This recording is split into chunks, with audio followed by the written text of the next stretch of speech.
আকাশবাণী খবর পড়ছে প্রিয়া বিশ্বকর্মা। প্রথমে বিশেষ বিশেষ খবর। সিরিয়ায় বিদ্রোহী বাহিনী রাজধানী দামাস্কাসের দখল নিয়েছে। রাষ্ট্রপতি বাশার আল আসাদ সরকারের পতন ঘটায় মধ্যপ্রাচ্যের রাজনৈতিক সংকটে নাটকীয় মোড়। কূটনৈতিক তৎপরতা জোরদার। দামাস্কাসে ভারতীয় দূতাবাস অবশ্য খোলা এবং সব ভারতীয় নাগরিক নিরাপদে আছেন বলে জানা গেছে।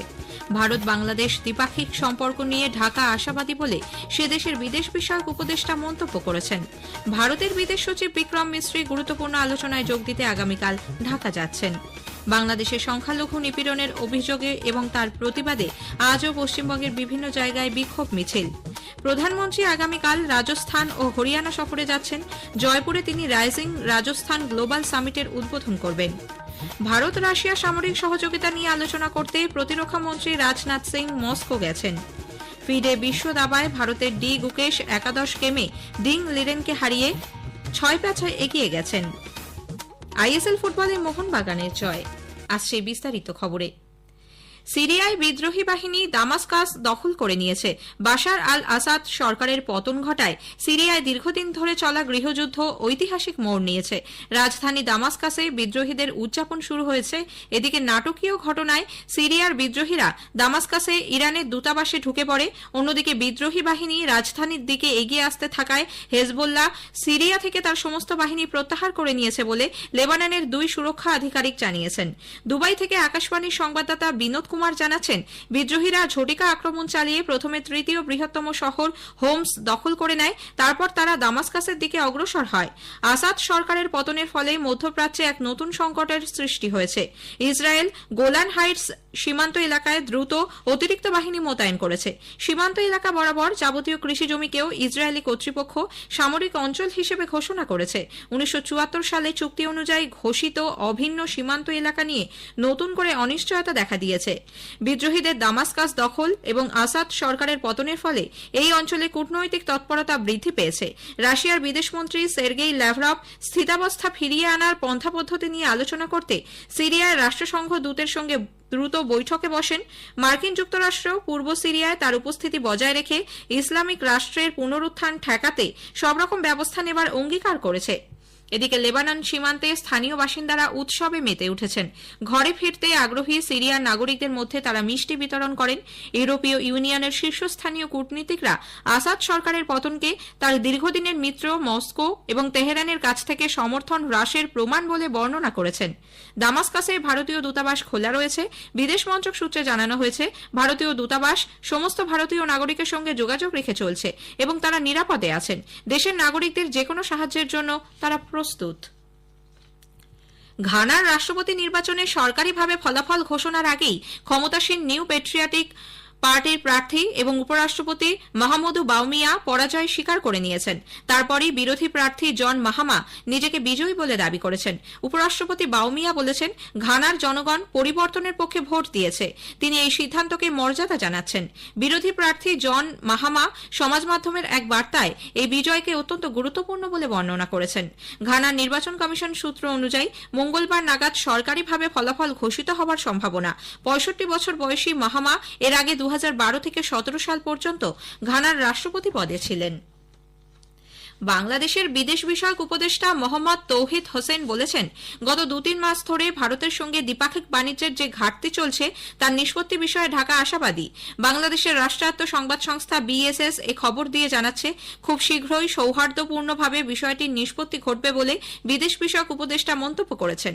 উল্লেখ্য, ভারত বাংলাদেশ বিদেশ দপ্তর আলোচনা এফওসির আওতায় দুদেশের বৈঠকে যোগ দিতে ভারতের বিদেশ সচিব বিক্রম মিশ্রি আগামীকাল ঢাকা যাচ্ছেন।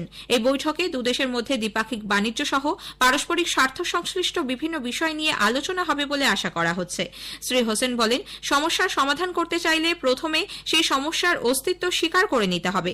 5ই আগস্ট বাংলাদেশের রাজনৈতিক পট পরিবর্তনের পর দুদেশের সম্পর্কের গুণগত পরিবর্তন হয়েছে বলে শ্রী হোসেন মন্তব্য করেছেন। উল্লেখ্য, গত শুক্রবার ভারতের বিদেশ মন্ত্রকের মুখপাত্র রণধীর জয়সওয়াল বিদেশ সচিবের ঢাকা সফরের কথা জানিয়ে বলেন, এই সফরকালে বিদেশ সচিবের সঙ্গে বাংলাদেশের বিদেশ সচিব সহ অন্যান্য গুরুত্বপূর্ণ পদাধিকারিকের সঙ্গে আলোচনা হবে। এফওসি হল দুদেশের মধ্যে বিদেশ সচিব পর্যায়ে আলোচনার স্থায়ী কাঠামো। এদিকে বাংলাদেশের সংখ্যালঘুদের ওপর অত্যাচারের অভিযোগে এবং তার প্রতিবাদে আজও পশ্চিমবঙ্গের বিভিন্ন জায়গায় প্রতিবাদ মিছিল বের হয়। সনাতনী জাগরণ ঐক্যমঞ্চের মিছিল থেকে বাংলাদেশের সংখ্যালঘুদের নিরাপত্তা এবং ইসকনের প্রাক্তন সদস্য চিন্ময় কৃষ্ণ দাসের মুক্তির দাবি জানানো হয়। বিদেশমন্ত্রী ডক্টর এস জয়শঙ্কর ভারতের অর্থনৈতিক ও কৌশলগত বিষয়গুলি তুলে ধরে মানামা সংলাপে পশ্চিম এশিয়ার জন্য দেশের বিস্তারিত পরিকল্পনা পেশ করেছেন। মানামা অধিবেশনের শেষ পর্বে তাঁর ভাষণে ডক্টর জয়শঙ্কর জানান, ইরান, ইরাক সহ গালফ কোঅপারেশন কাউন্সিল জিসিসি-ভুক্ত দেশগুলির সঙ্গে ভারতের বার্ষিক বাণিজ্যের পরিমাণ 17,000 থেকে 18,000 কোটি ডলার। এছাড়া ভূমধ্যসাগরীয় দেশগুলির সঙ্গে ভারত প্রতি বছর 8,000 থেকে 9,000 কোটি ডলারের বাণিজ্য করে থাকে। তিনি ভারতের বৃদ্ধির গতিপথ তুলে ধরে বলেন, এই দশকে দেশের প্রায় 4 লক্ষ কোটি ডলারের অর্থনীতি দ্বিগুণ হওয়ার সম্ভাবনা। India is today almost a $4 trillion economy. We expect comfortably to double that this decade. Our trade is today around $800 billion. That too should at least double this decade. So whatever happens here, historically, culturally, civilizationally, economically, connectivity-wise, matters a lot. খবর শুনছেন আকাশবাণী থেকে। প্রধানমন্ত্রী নরেন্দ্র মোদী আগামীকাল হরিয়ানা ও রাজস্থান সফর করবেন। আগামীকাল তিনি জয়পুরের এক্সিবিশন এবং কনভেনশন সেন্টারে রাইজিং রাজস্থান গ্লোবাল সামিট 2024 উদ্বোধন করবেন। এই উপলক্ষে তাঁর ভাষণ দেওয়ার কথা। দুপুরে তিনি পানিপথে বীমাসখী যোজনার সূচনা করবেন। বীমাসখী যোজনার মাধ্যমে 18 থেকে 70 বছর বয়সী ম্যাট্রিকুলেশন পাস মহিলাদের ক্ষমতায়ন সুনিশ্চিত করা হবে। এই অনুষ্ঠান থেকেই প্রধানমন্ত্রী হরিয়ানার কার্নালের মহারানা প্রতাপ উদ্ভিদ বিশ্ববিদ্যালয়ের প্রধান ক্যাম্পাসের ভিত্তিপ্রস্তর স্থাপন করবেন। প্রতিরক্ষা মন্ত্রী রাজনাথ সিং 3 দিনের রাশিয়া সফরে মস্কোর উদ্দেশ্যে রওনা হয়েছেন। মঙ্গলবার মস্কোতে ভারত ও রাশিয়ার প্রতিরক্ষা মন্ত্রীরা সামরিক কারিগরি সহযোগিতা সংক্রান্ত আন্তঃসরকারি কমিশনের 21তম বৈঠকে যুগ্মভাবে সভাপতিত্ব করবেন। শ্রী সিং এবং রুশ বিদেশমন্ত্রী অ্যান্দ্রে বেলুসভ দুদেশের মধ্যে প্রতিরক্ষা, শিল্প ও সামরিক সহযোগিতার বহুপাক্ষিক সম্পর্কের সামগ্রিক দিকগুলি খতিয়ে দেখবেন। পারস্পরিক স্বার্থ সংশ্লিষ্ট আঞ্চলিক এবং আন্তর্জাতিক প্রশ্নেও তারা মতবিনিময় করবেন। শ্রী সিং আগামীকাল কালিনিনগ্রাডের ইয়ান্ত্রা জাহাজ ঘাঁটিতে ভারতীয় নৌবাহিনীর সর্বাধুনিক স্টিলথ ক্ষেপণাস্ত্রবাহী রণতরী আইএনএস তুশিলকে জলে ভাসাবেন।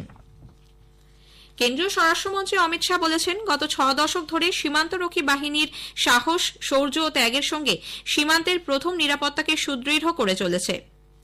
যোধপুরে আজ বিএসএফ এর 60তম প্রতিষ্ঠা দিবসে তিনি বলেন, 1965 সাল থেকে পূর্ব ও পশ্চিম সীমান্তে অত্যন্ত সাফল্যের সঙ্গে তারা অসাধারণ কাজ করে চলেছে। সীমানা সুরক্ষা ছাড়াও তারা অনুপ্রবেশ রোধা, জাল নোট উদ্ধার, অতি বাম উগ্রপন্থাকে রুখতে উল্লেখযোগ্য কাজ করে থাকে। শ্রী শাহর মতে নিরাপত্তা প্রদানের কয়েকটি ক্ষেত্রে বিএসএফ এর কোনো বিকল্প নেই। কলকাতা আন্তর্জাতিক চলচ্চিত্র উৎসব আজ 5ম দিনে জমজমাট। আজ দেখানো হয় শতবর্ষ শ্রদ্ধা জ্ঞাপন বিভাগে বিখ্যাত গডফাদার, আন্তর্জাতিক সিনেমা বিভাগে দ্য শেমলেস এবং ফ্রান্সের দ্য মোস্ট প্রেশাস অফ কার্গোস এবং স্প্যানিশ ছবি দ্য রুম নেক্সট ডোর নিয়ে দর্শকদের মধ্যে আগ্রহ লক্ষ্য করা যায়। উত্তরাখণ্ড, পাঞ্জাব, হরিয়ানা, চণ্ডীগড় এবং পশ্চিম উত্তরপ্রদেশে আগামীকাল বজ্রবিদ্যুৎ সহ ঝড় বৃষ্টির পূর্বাভাস দিয়েছে আবহাওয়া দপ্তর। পাঞ্জাব, হরিয়ানা, চণ্ডীগড়, দিল্লি, বিহার, হিমালয় সংলগ্ন পশ্চিমবঙ্গ, সিকিম, আসাম, মেঘালয়, নাগাল্যান্ড, মণিপুর, মিজোরাম এবং ত্রিপুরায় রাত ও সকালের দিকে ঘন কুয়াশা থাকতে পারে। আগামী 2-3 দিন পশ্চিম রাজস্থানের বিভিন্ন এলাকায় শৈত্যপ্রবাহের পূর্বাভাস। এদিকে জাতীয় রাজধানী অঞ্চল দিল্লির বাতাসের গুণমান অতি খারাপ পর্যায়ে রয়েছে। আজ সন্ধ্যায় বাতাসের গুণমান সূচক AQI রেকর্ড করা হয় 315। ফিডে বিশ্ব দাবা প্রতিযোগিতায় ভারতের ডি গুকেশ একাদশ রাউন্ডে বর্তমান চ্যাম্পিয়ন ডিং লিরেনকে হারিয়ে 6-5 এগিয়ে গেছেন। এই জয়ের ফলে গুকেশ কনিষ্ঠতম বিশ্ব চ্যাম্পিয়ন হবার পথে আরও এক ধাপ এগিয়ে গেলেন। আজকের গেমে 28তম দানের পর ডিং পরাজয় স্বীকার করেন। আর মাত্র 3টি খেলা বাকি। আগামীকাল দ্বাদশ গেমের খেলা। গুয়াহাটির ইন্দিরা গান্ধী অ্যাথলেটিক্স স্টেডিয়ামে আজ আইএসএল ফুটবলে Mohun Bagan super giant North East United এফসিকে 2-0 গোলে হারিয়ে দিয়েছে। 65 মিনিটে এম সিং এবং 71 মিনিটে এল কোলাসো গোল করেন। ভারতকে হারিয়ে বাংলাদেশ পুরুষদের অনূর্ধ্ব 19 এশিয়া কাপ ক্রিকেটের চ্যাম্পিয়ন হয়েছে। দুবাই আন্তর্জাতিক ক্রিকেট স্টেডিয়ামে আজ ফাইনাল ম্যাচে বাংলাদেশ ভারতকে 59 রানে হারিয়ে দ্বিতীয়বারের জন্য এই টুর্নামেন্টের চ্যাম্পিয়ন হয়। অ্যাডিলেডে দ্বিতীয় ক্রিকেট টেস্টে অস্ট্রেলিয়া ভারতকে 10 উইকেটে হারিয়ে 5 ম্যাচের টেস্ট সিরিজ বর্ডার গাভাস্কার ট্রফিতে সমতা ফিরিয়েছে। 5 উইকেটে 128 রান নিয়ে আজ তৃতীয় দিনের খেলা শুরু করে ভারতের দ্বিতীয় ইনিংস 175 রানে শেষ হয়ে যায়। ম্যাচ জয়ের জন্য 19 রানের লক্ষ্য নিয়ে ব্যাট করতে নেমে অস্ট্রেলিয়া কোনো উইকেট না হারিয়ে প্রথম সেশনেই প্রয়োজনীয় রান তুলে নেয়। শেষ করার আগে খবরের বিশেষ কিছু অংশ আরও একবার। সিরিয়ায় বিদ্রোহী বাহিনী রাজধানী দামাস্কাসের দখল নিয়েছে।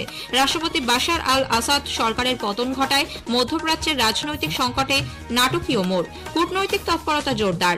দামাস্কাসে ভারতীয় দূতাবাস অবশ্য খোলা এবং সব ভারতীয় নাগরিক নিরাপদে আছেন বলে জানা গেছে। খবর শেষ হলো।